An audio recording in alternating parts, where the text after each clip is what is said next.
Welcome to my channel. இன்றைக்கி நம்ம சேனலில் பச்சை சுண்டைக்காய் வச்சு சூப்பராக ஒரு குழம்பு, காரக்குழம்பு வைக்க போகிறோம். வாங்க எப்படி வைக்கிறதுன்னு பார்ப்போம். அதுக்கு நான் நல்லெண்ணெய் தான் வச்சு குழம்பு வைக்க போகிறேன். நல்லெண்ணெய் ஒரு 3லேருந்து 4 ஸ்பூன் அளவுக்கு கொஞ்சம் நல்லெண்ணெய் ஊற்றிக்கணும். நல்லெண்ணெய் ஊற்றி நல்லெண்ணெய் காஞ்சதும் நம்ம அதில் கொஞ்சம் கடுகு, கொஞ்சம் வெந்தயம் போட்டு பொரிய விட்டுட்டு, அதுக்கப்புறம் நம்ம இதுக்கு மெயினாக சின்ன வெங்காயம் தான் போடணும். சின்ன வெங்காயம் ஒரு 10லேருந்து 20 சின்ன வெங்காயம், ஒரு கைப்பிடி அளவு சின்ன வெங்காயம் நம்ம அதில் சேர்த்து வதக்கணும். சின்ன வெங்காயம் அப்படி இல்லாத பட்சத்தில் கொஞ்சம் பெரிய வெங்காயத்தை நைஸாக கட் பண்ணி சேர்த்துக்கோங்க.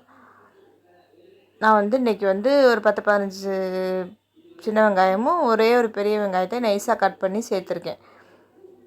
நல்லா சேர்த்து நம்ம நல்லா அந்த எண்ணெயிலே நல்லா வதக்கணும். நல்லா வதங்கினதுக்கப்புறம் இதில் 2 ஃப்ளேவருக்காக 2 பச்சை மிளகாய் போட்டுட்டு ஒரு 10லேருந்து 15 பூண்டு பல் சேர்த்துருக்கேன்.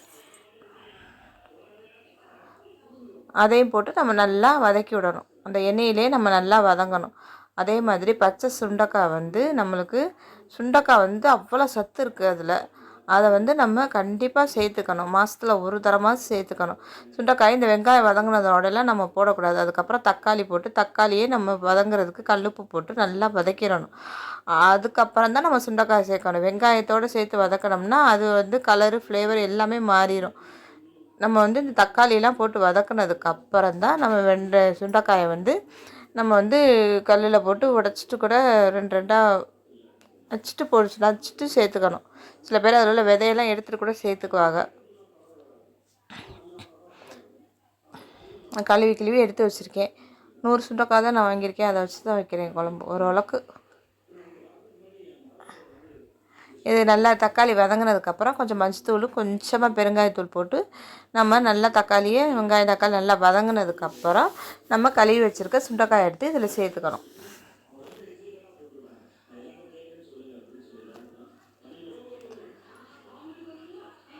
சுண்டைக்காய் எடுத்து சேர்த்துட்டு அதையும் நம்ம அந்த எண்ணெயிலே ஒரு 2 நிமிஷத்துக்கு நம்ம நல்லா வதக்கி விடணும். எண்ணெயிலே வதங்கும்போது நம்மளுக்கு இது சுண்டைக்காய் நல்லா வெந்து வந்துடும். பாதி வெந்துடும்.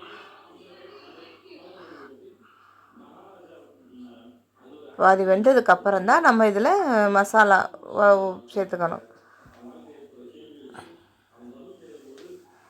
எண்ணெயிலே நல்லா வதக்கும் போது அதிலே சுண்டைக்காய் நல்லா வெந்து வந்ததுக்கப்புறம் நம்மகிட்ட குழம்பு மிளகாத்தூள் இல்லை, நான் மல்லித்தூளும் மிளகாத்தூளும் சேர்த்துக்க போகிறேன். ஒரு 2லேருந்து 2.5 ஸ்பூன் மல்லித்தூள் போட்டுட்டு ஒரு ஸ்பூன் அளவுக்கு மிளகாத்தூள் போட்டிருக்கேன். இது கொஞ்சம் காரமாக இருக்கும், அதனால் நான் 1 ஸ்பூன் அளவு போட்டிருக்கேன். உங்கள் வீட்டு காரத்துக்கு தகுந்த மாதிரி மிளகாத்தூள் அளவு கூட்டி குறைச்சி சேர்த்துக்குங்க. அதை நல்லா அந்த எண்ணெயிலே மிக்ஸ் பண்ணிவிட்டு உடனே தண்ணி ஊற்றிடுங்க. கரைஞ்சிருச்சு அப்படின்னா அந்த மிளகாத்தூளோட டேஸ்ட்டு மாறிடும். கொஞ்சமாக தண்ணி ஊற்றி நம்ம நல்லா மிக்ஸ் பண்ணிவிட்டு மூடி நம்ம கொதிக்க விட வேண்டியதுதான். எப்போவுமே சுண்டைக்காய் வாங்கினா எங்கள் வீட்டில் குழம்பெல்லாம் வச்சதே இல்லைங்க. சுண்டைக்காய் வாங்கினா நான் பருப்பு போட்டு பச்சடி தான் வைப்பேன். இன்றைக்கி முருங்கைக்கீரையும் வாங்கிட்டு வந்துட்டாங்களா, சரி முருங்கைக்கீரைக்கு மேய்ச்சா என்ன வைக்கலாம் அப்படின்னு சொல்லி தான் இந்த குழம்பு ரெசிபி. இன்றைக்கி சுண்டைக்காயை போட்டு குழம்பு வைப்போம் அப்படின்னு சொல்லிட்டு நல்லா அந்த மாதிரி கொதித்து வந்ததுக்கப்புறம் மூடி ஒரு 10லேருந்து 15 நிமிஷம் கொதிக்க விட்டாலே நல்லா கொதித்து வந்துடும். அதுக்கப்புறம் நல்லா சுண்டைக்காய் வெந்துடும். இந்த ஸ்டேஜில் கொஞ்சம் நம்ம சின்ன நெல்லிக்காய் சைஸ் அளவு புளி சேர்த்துக்கணும். நம்ம தக்காளியும் புளியையும் நம்ம பேலன்ஸ் பண்ணி சேர்த்துக்கணும். அதே மாதிரி இதுக்கு கொஞ்சம் ஒரு கல் புளிப்பு கொஞ்சம் தூக்கலாக இருந்தால் நல்லா தான் இருக்கும் இந்த குழம்பு.